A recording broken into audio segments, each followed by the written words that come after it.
안녕하십니까. 여러분들을 부자로 만들어드리는 보통인의 실전 모면을 운영하고 있는 조성호 소장입니다. 반갑습니다. 자, 오늘은 부동산이 단순하게 우리가 어떤 목적을 갖고 투자해서 부를 늘리는 것만 부동산을 우리가 봐야 되나요? 그렇지 않거든요.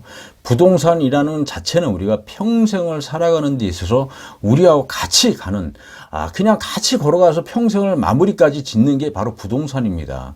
자, 오늘은 이런 주제를 가지고 이야기를 좀 해볼까 합니다. 자, 시작하기 앞서 좋아요, 구독 꼭 눌러주신 거 잊지 마시고 알람도 꼭 설정 부탁드리겠습니다. 사실 많은 분들이 부동산 하면 어떤 투자, 어떤 부를 늘리는 거 이런 것만 생각하고 있거든요. 물론 그 말이 맞지만 우리가 기본적인 어떤 부동산 지식은 우리가 꼭 알 필요는 있다.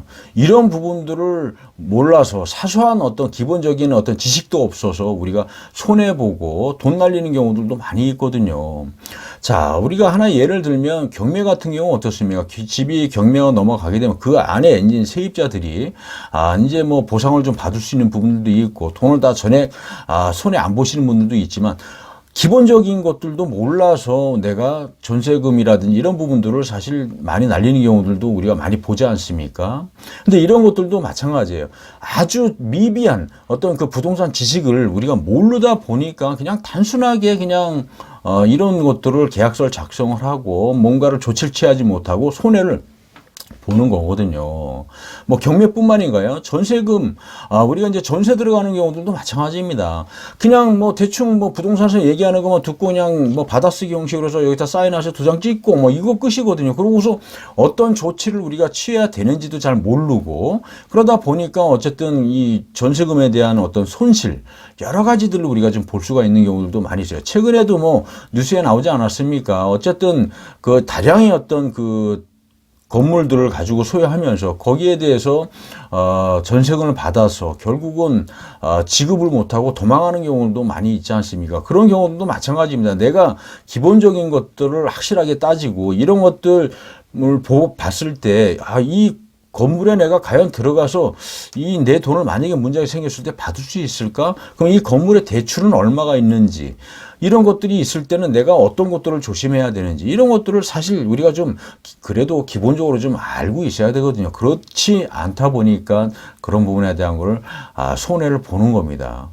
사실 이 부동산이라는 것은 어쨌든 투자를 떠나서 우리하고 밀접한 관계를 갖고 있습니다. 우리가 주거를 해야 되고 뭔가 장사를 하면 또 그런 부분에 대한 걸 또 얻어서 들어가야 되는 부분이고 여러 가지들이 있지 않습니까? 그래서 이런 것들을 우리가 좀 공부를 좀 하고 내 지식을 좀 넓혀야 된다는 얘기입니다. 꼭 부동산 투자를 하시라는 것이 아니라 나름대로의 어떤 지식들, 기본적인 것들은 우리가 체크할 건 체크하고 알아야 될 건 알아야 된다는 얘기입니다. 그런 거를 모르다 보면 내가 손실을 보지 않아야 될 어떤 돈들도 우리가 손실을 볼 수 있습니다.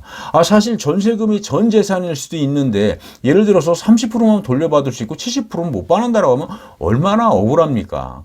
자, 이런 부분들도 우리가 잘 몰라서 손실을 본다는 얘기지 않습니까? 어쨌든 이 부동산에 대한 지식은 나름대로 우리가 체계적으로 좀 공부를 하고 좀 많이 좀 넓혀서 좀 알고 있는 부분들이 좋지 않을까 합니다. 여러분들도 이 부동산에 관심을 갖는 것도 당연히 가져야 되겠지만 나름대로 내가 손실 보지 않을 만큼의 어떤 지식들은 꼭 필요하지 않을까 생각합니다. 자, 오늘은 여기서 설명을 좀 마쳐볼까 하고요. 인터넷상에 부통인이라고 치면 아주 좋은 정보 계속 올리고 있으니까 여러분들도 꼭 들어오시는 거 잊지 마시고요. 자, 오늘은 여기서 설명을 좀 마쳐볼까 합니다.